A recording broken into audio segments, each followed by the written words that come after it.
think about all the food waste. You got to do something with that. You can't just leave it laying around, right? So that's got high value as a input for biogas, right? It all or living things produce methane, That's right. natural gas, right? And so aggregating that food waste in a community is a prime example of converting that waste stream into a valued product. Welcome to the podcast. Today we have Roger Ford. He brings up ideas that really has us really look at self-reliance as a country, right? Today we are leaving meat on the table all over the place, a little bit wasteful, right? And Roger has us really look at how we're doing things in a much smarter way. Roger's from an area of the country that's always been fundamental to us, and lots of great people have come from there. And I'm excited about having Roger Ford on the show and bringing some ideas to the table. Roger, welcome. Anthony, pleasure to be with you today. You know that as we look at renewable energy, the thoughts that we have, the trading with China, as we start to look at how we're producing ideas, I think we want to just jump right into what I think is one of my favorite topics is starting to talk about renewable energy. Right, we're starting to look at a grid that is out. We're about to outnumber the grid. We need more power, right? We're trying to make this conversion over to renewable energy, and we realize our grid is not at capacity yet, or not even close to it. And let's start talking about that. Yeah, I mean the idea, and I've long held this thought that what the government and what drives the conversation is an either or paradigm. It's either fossil fuel or it's renewable, or it's nuclear or whatever, right? It's either this or that. We have to make a choice. And really, I think that's the wrong perspective in this. I think the paradigm should shift, and I've long written about this on several occasions, is it's an all of the above paradigm, and we've heard that, right? But I think we really need to put that thought into real action.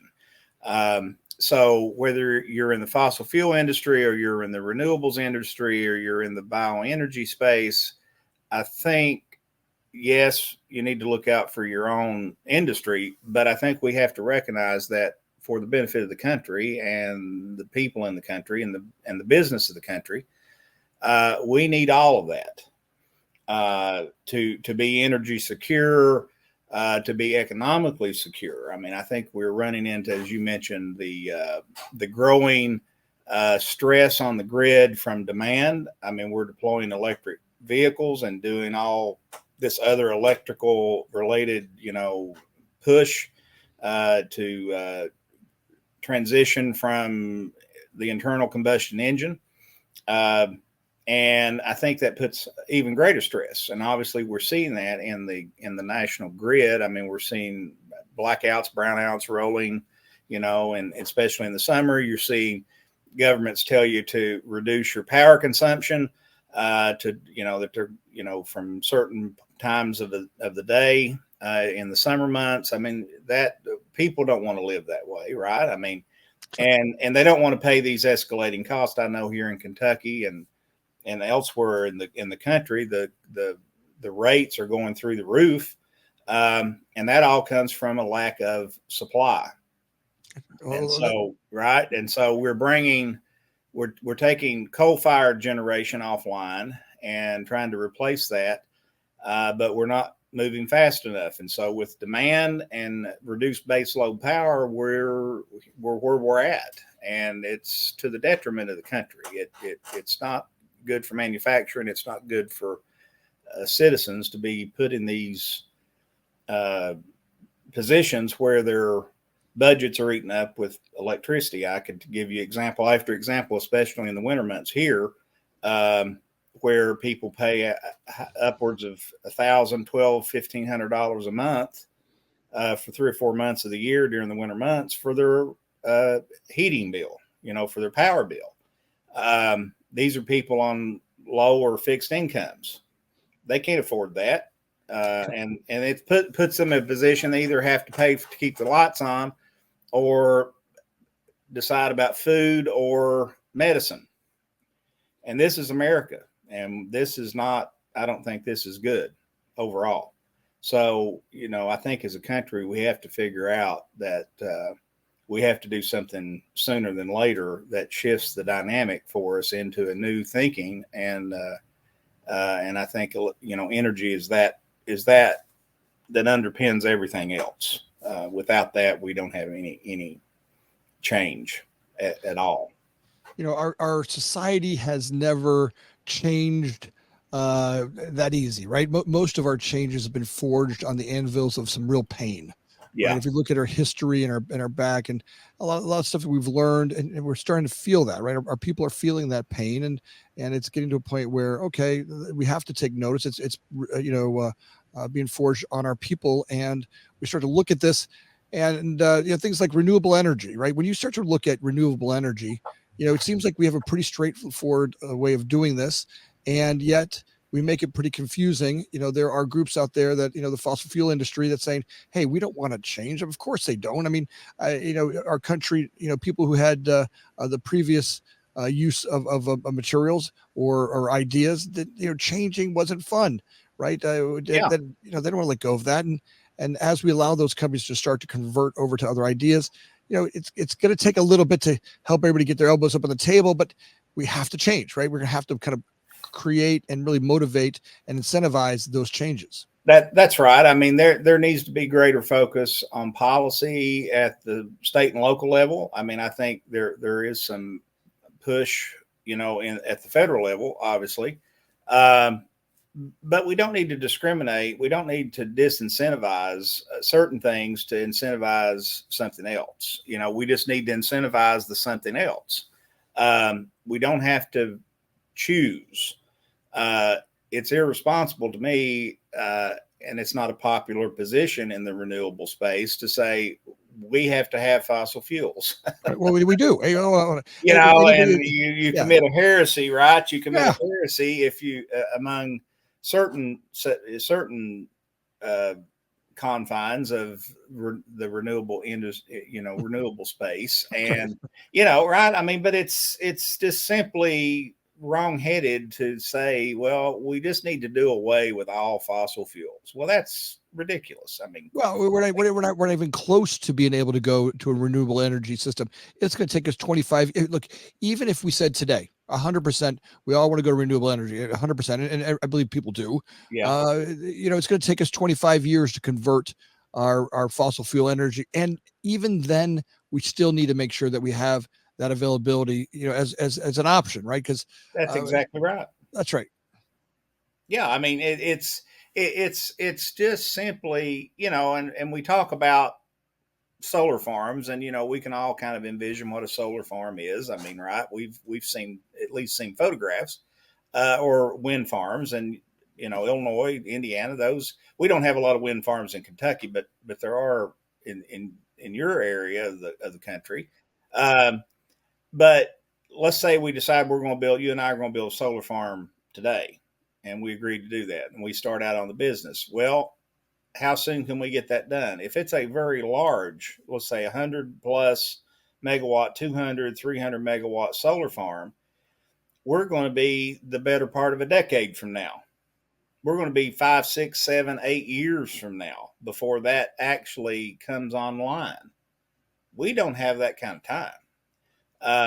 So we have to continue or what we do right now and add that to the mix, right? We can't just say, let's just which we're doing, but let's tear down all the coal-fired power plants and let's just build all wind. Well, okay, can we get those up tomorrow? Well, no, it's going to be about 10 years from now for some of that. Well, what do we do in between? There's going to be a lot of pain if we don't watch what we're doing.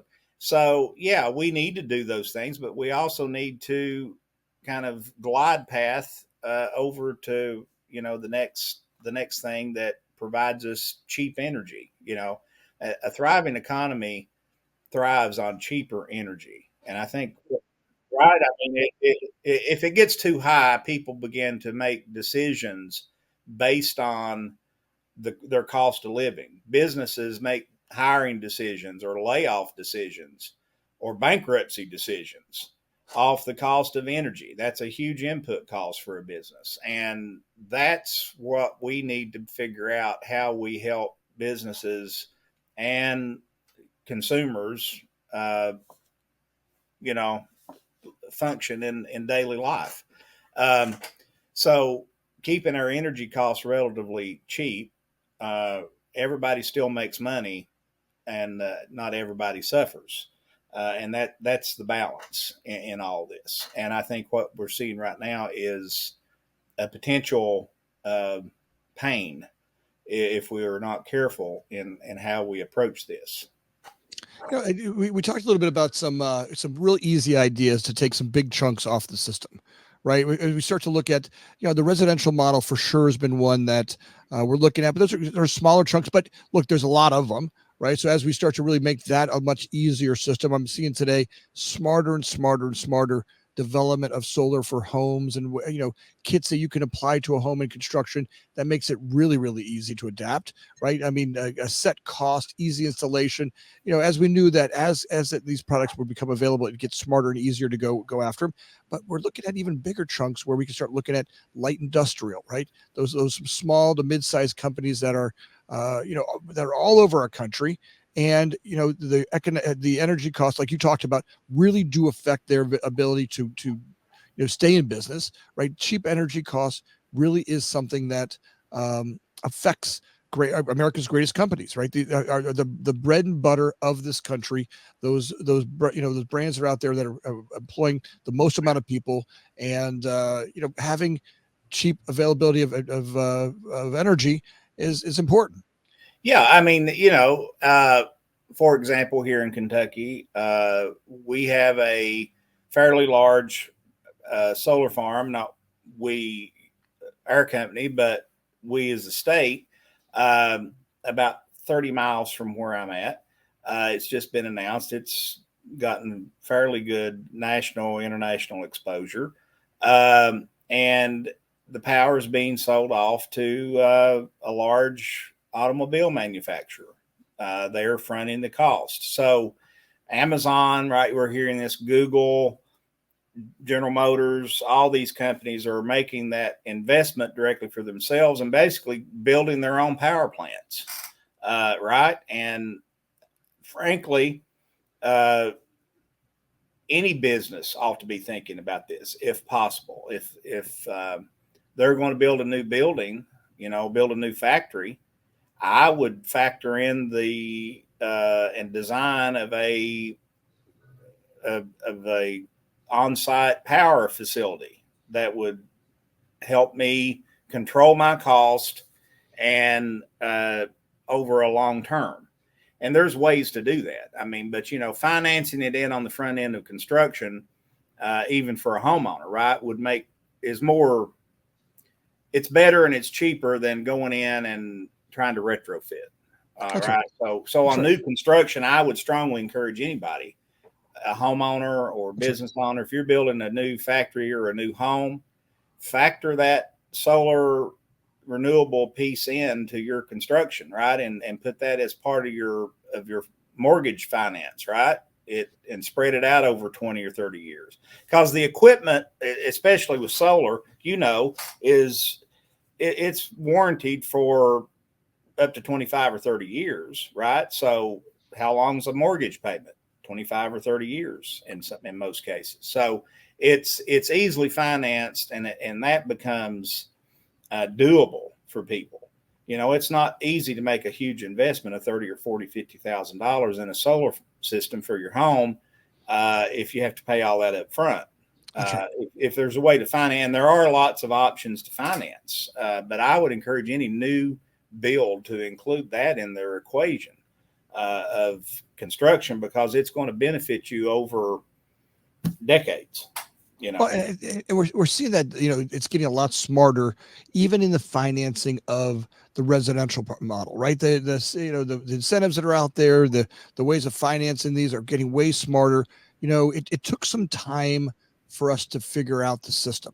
Now there's great entrepreneurs like you guys and many other folks that are across this country that are really racing, realizing that for the next 25 years, this model is growing. I mean, this is one of the future proof type of businesses. We know that the renewable energy system is needed, right? We need to upgrade our entire electrical grid. That being in that field today, wherever you are in the field, if it's in the beginning part of it where you're generating energy, or you're out there maintaining the field, or out there managing the process, that field will grow exponentially for the next 25 years. I mean, it's clear that until we get to a point where we've got some critical mass, the amount of investment it's going to take for that to grow. I've talked about it with people, and one of the companies we're building now is a renewable energy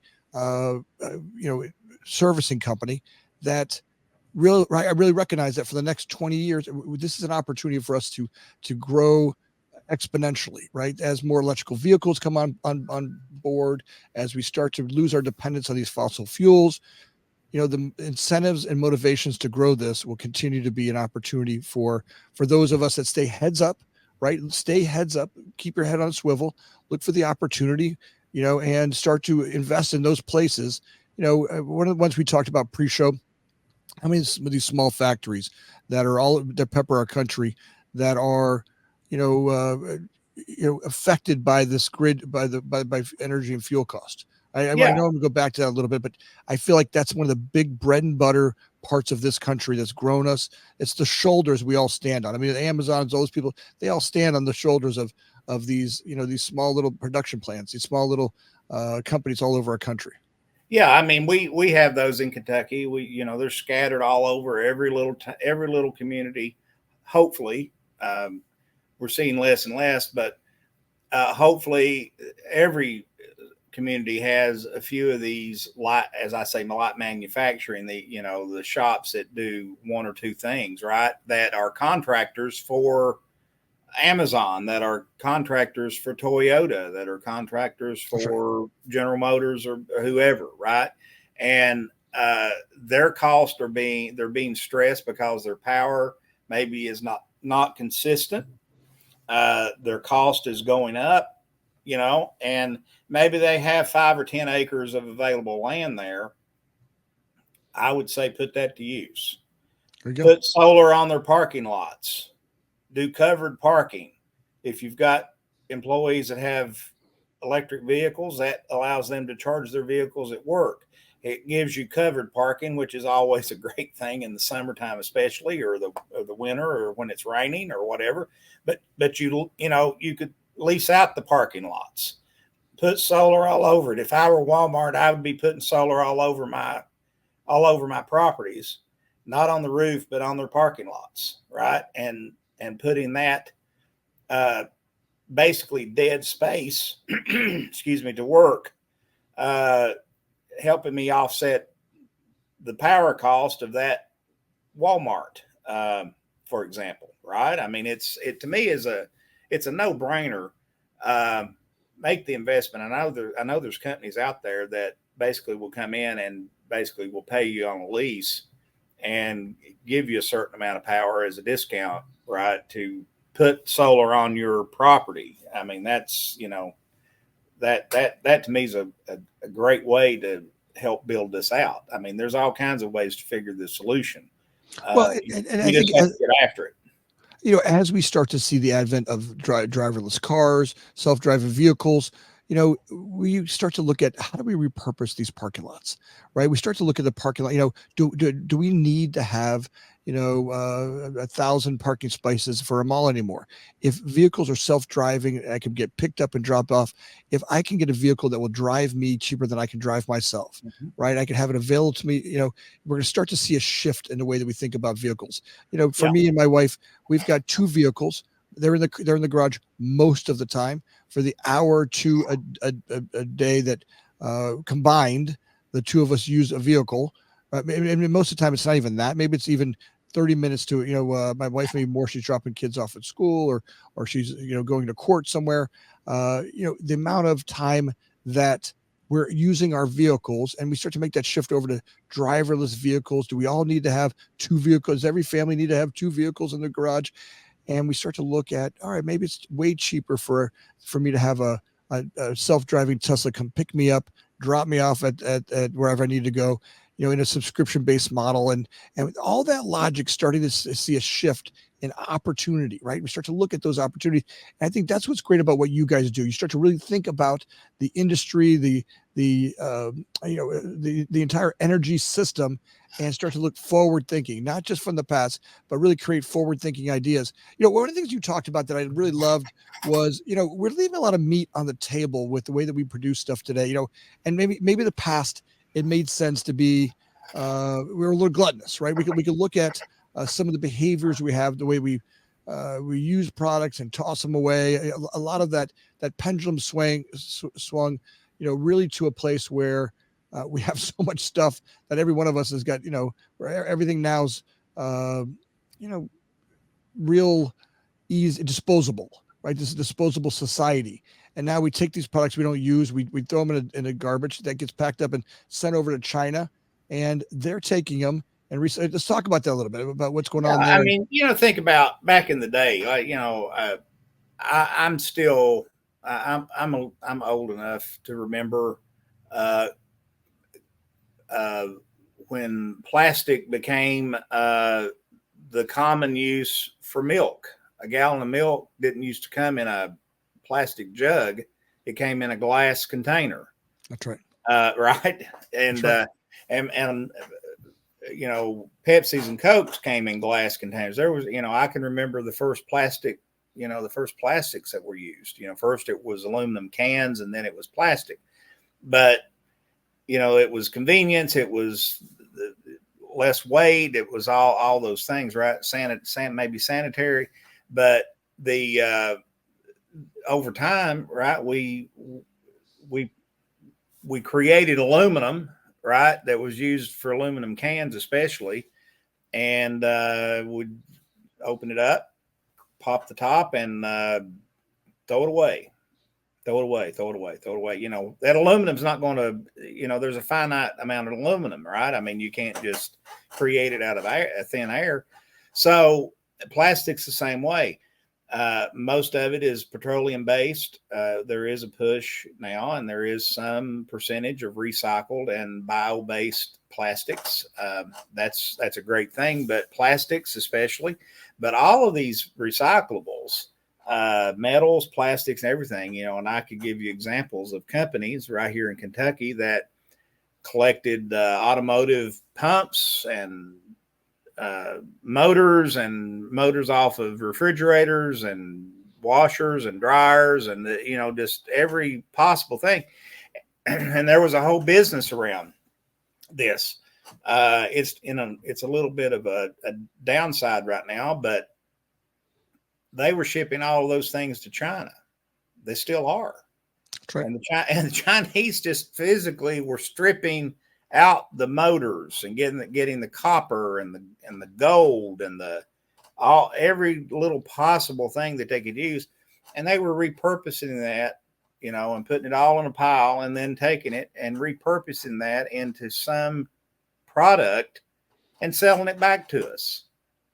Well, I don't necessarily know that that's what I want to do with my life, is pull wire out of a motor, but think about how tedious that is and how they saw value in something that we considered something disposable. Well, I mean, with the advent of robotics and AI, today, I think that process is something to pay attention to. Look, I mean, I don't know, 20 years ago, I worked with a group that was doing, taking junkyards, and they were, they reimagined how junkyards would work, right? The old piling of cars, stacking them up high, made no sense, right? And this company came in and said, nope, we're not going to do that. We're going to bring cars in, strip them down. We're going to repurpose every part that's in the junkyard, every part that's on a vehicle, and we're going to take them and resell them to insurance companies, and we'll create a whole nother opportunity. Now, at the time, that just seemed like a lot of work, right? Well, but today, they're a $100 billion company that's changing the entire process.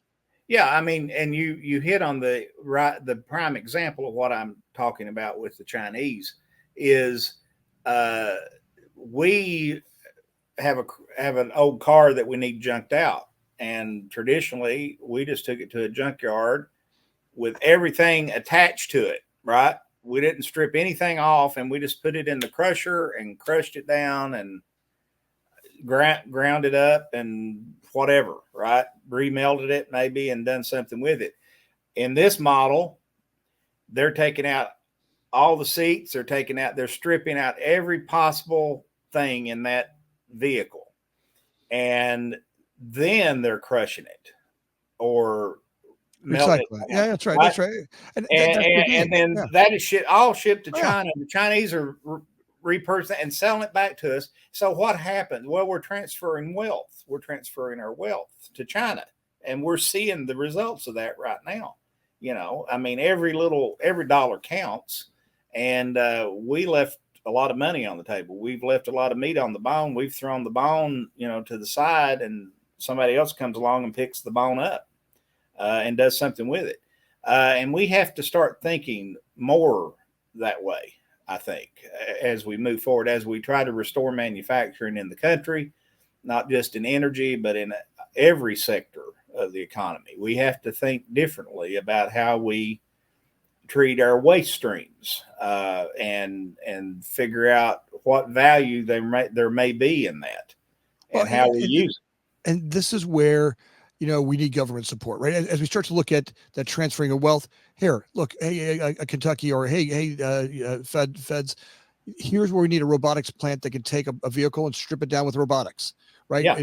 You put it in one end, it strips down all the rare earth minerals, all the components, all the straight line materials, and we could take that and recycle it. Now, as we do that for our renewable energy sources, right? That's, by the way, those folks that aren't seeing that, right? We're going to this massive investment in renewable sources, right? Renewable energy that comes with a lot of waste and a lot of materials that we need to start thinking about. Where are these batteries going? Where are these solar panels going? Look, those are, once we get enough of the material for batteries, all of that's 100% recyclable, right? We can take all the battery components, literally every single part of it, and strip it down and reuse it, right? And essentially it becomes another cycle of an opportunity that folks aren't thinking about. You get people out there go, well, those batteries are wasteful. Great. Take the batteries, recycle them, and put them right back in a renewable opportunity and not make them bio waste, right? Let's not make them, waste materials that we, pollute something. Let's take them and recycle them right back into our system. Every component of a battery is 100% recyclable. Exactly. I mean, and that's just one thing. Think about the food industry, think about the food service industry, think about restaurants, thinking about produce, grocery stores. Think about all the food waste, right? And a lot of states have already, and cities have already moved to prohibit the landfilling of food waste. But you got to do something with that. You can't just leave it laying around, right? So that's got high value as a input for biogas, right? All living things produce methane, natural gas, right? And so aggregating that food waste in a community is a prime example of how we think in a different way of converting that waste stream into a valued product. Poultry operations do this. They're building lagoons, and all the poultry waste is going into that. They're capturing the gas. They're generating electricity. Yeah, there's a cost to all that, but what's the cost if we don't? That's right. Yeah. That's the spot where we start to think, well, there's a cost to doing this. Yeah, right. Yeah. But the cost of that, there's the investment, right? There's where we're leaving that meat on the table, because it's not, that's that short-sighted American thinking we had in the past. It's not money right now. I got to make this investment to capture that. Yeah. But the long-term effects of that really do impact our ability to be a long-term thinker, right? To think about what's this going to look like for my kids, my kids' kids, my kids' kids' kids, right? Yeah. When I think that way, that investment seems like nothing. Yeah, right. I mean, and you're creating jobs. I mean, right. There's a cost, but you're creating American jobs. They're right? smart jobs too. They're And really they're smart jobs. jobs. These are, we're not talking about, some, throwaway job. We're talking about long-term, steady work that requires skill, to operate a gasification facility, to produce biogas, or to manufacture solar panels, right?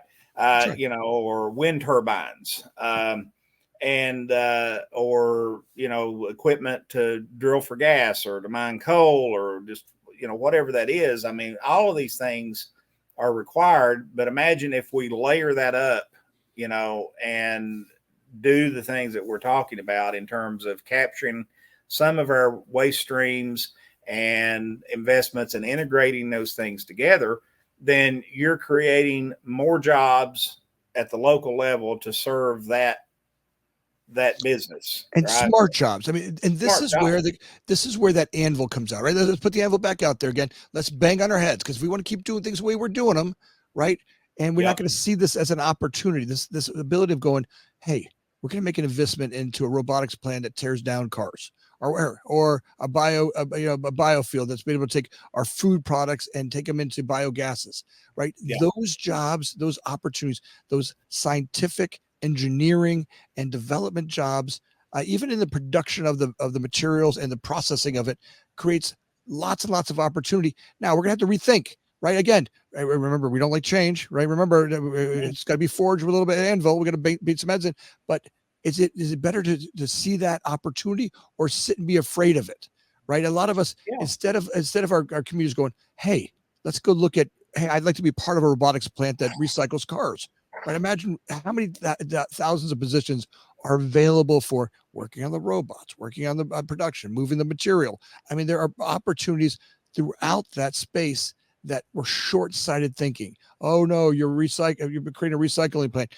Look, you're taking that that's an opportunity for our future that creates. And by the way, people are proud that they produce renewable items that, hey, because of us, we're not just scrapping and throwing this stuff in the ground. We're recycling every bit of a vehicle. We take 100% of every battery. We take every solar panel and we strip it down. We have the ability to do that. Now, in the past, you might think that's a physical job, but we could be way smarter today. We've got robotics today that are doing amazing tasks. Now, how do we embrace and create and have the bravery of the new entrepreneurs to step in and be bold and go, all right, guys, let's go look at this as an amazing opportunity for us to develop our societies and communities in way smarter ways than ever before. And let's not think look, take a mining job and convert that over to a robotics job. There are plenty of conversions for that.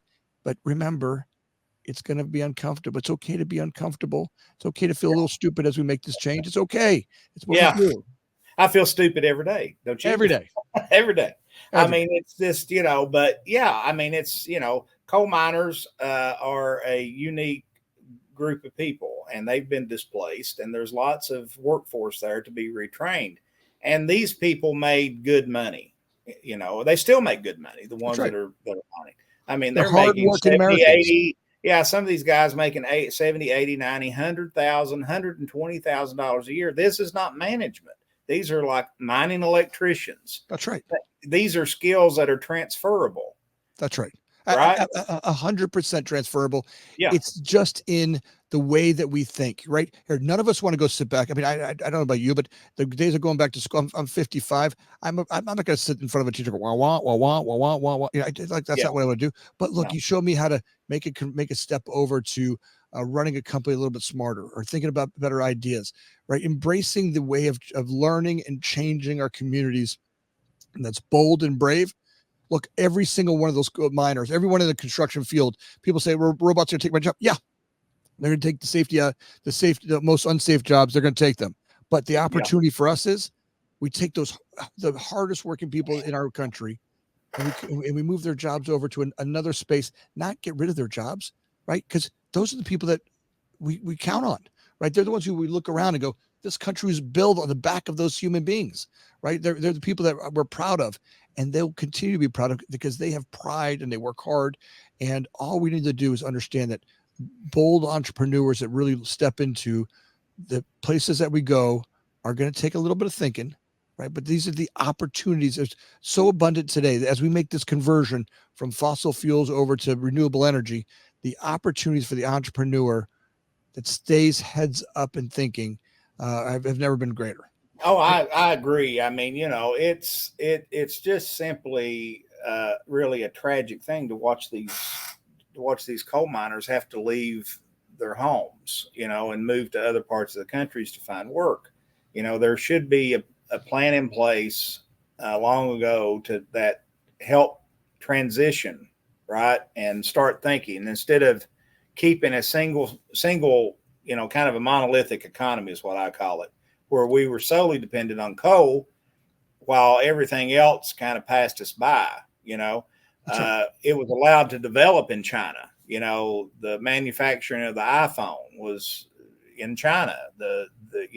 All this manufacturing of high end, pharmaceuticals, energy related, solar panels, all this.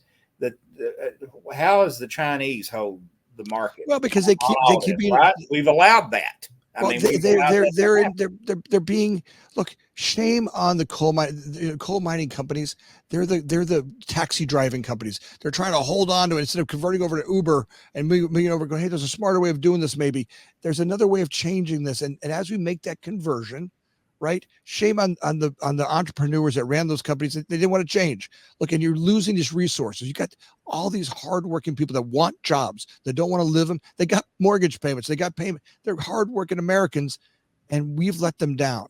We haven't gotten creative. We got lazy in our way of thinking. And instead of saying, hey, let's go take an opportunity to go find another great place to encourage and motivate and bring those people over here, take those hardworking Americans and bring them into another opportunity. And that's the game, right? Shame on us. Shame on the entrepreneur. Yeah. Right. And the government takes incentive out of it. Right. So you have the company that's being short-sighted, but then you have policy being developed and whatever that policy is that steers things one way or another. Right. And so it's all out of balance, and we've got to get it back in balance because we've allowed all of our industry to be sent overseas for the most part, and we've not innovated. And shame on us for that as a whole. And but I think we're given an opportunity, and we need to seize that opportunity and not wait much longer, or we're gonna feel a lot of pain in this country if we don't get engaged in this. Roger, your group at Eureka Energy is really doing. You're bold. You're on the front end of that, leading our country forward in bold ways, finding ways to really rethink how we're doing renewable energies, how we do it in a way that respects the people that are in place today. We're not dropping them off. We're not saying, hey, we're leaving these industries, but we're going to start to make the shift and allow them to start looking for how they can be a part of that, right? Not dumping those companies and going, look, we're going to work with you to make that transition over to another idea. And as by the way, we can't lose you because we need you, right? The idea of us losing fossil fuel today is foolish. Those folks that are out there thinking, well, we're going to dump all fossil fuels. You're silly. Stop. We have to maintain that. And as we create this next availability of energy and get exciting about that, we're not letting go of the past. Yeah, I mean, my mission with Eureka, my mission is not to put a coal company out of business. That's not my mission. It seems that a lot of people in the, I won't say a lot, but many activists trying to run a business. You either got to be an activist or you got to be an entrepreneur or a business person. You can't really be both, I don't think. One has to be the primary focus of what you're doing. But they want to run the coal company, the gas company, the oil company out of business. That's not your mission. Your mission is to build your business and to create jobs and create wealth for your employees and for your company, and be competitive in that. So quit thinking about we need to get rid of this and we need to get rid of the other, and focus on your business. That's what we do. I'm all about it. I'm all about integrating fossil fuels into what we're talking about, natural gas or even coal, into the renewable and bioenergy projects that we develop. right? I mean, if there's a way to do that, we'll do that. If there's not, then we won't. But it's all of the above in what we consider that fits the community in which we're developing in. And that's part of it, is examining the market in which you find yourself and what can we do there. And so Yep. that's our first focus is what fits for that community. And then Roger, we don't have to leave any company behind. This is that same BS mentality we had of a disposable lifestyle, right? Yeah. There's no need to make disposable companies. We can work with the companies we have in place to do smart ideas and help them step over the line to a new place to go. Look, help them and give those great American companies that are hiring great Americans today, help them step over the line to another space that's bold, right? Don't scare the crap out of them. It doesn't have to be either or, and they have to go defend what they have now. Look, help them go create, take that team of people and move over to another space, but do it in a way that is not, hey, we have to leave you behind or we're dumping you. You're not a disposable company. You're hardworking Americans, and together we can boldly go somewhere that doesn't have to feel like you're disposable. We're going to leave you back in the dust.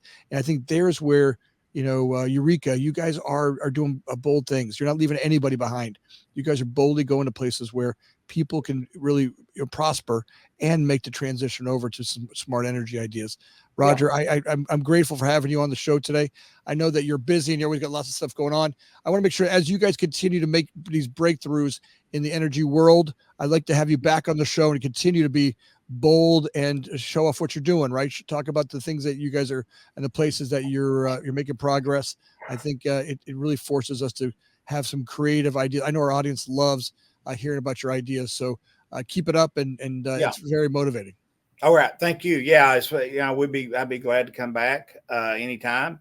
And as we move some of these projects, I'll keep you all in the loop, and we'll revisit this topic, and we'll highlight some of those things that we have going on.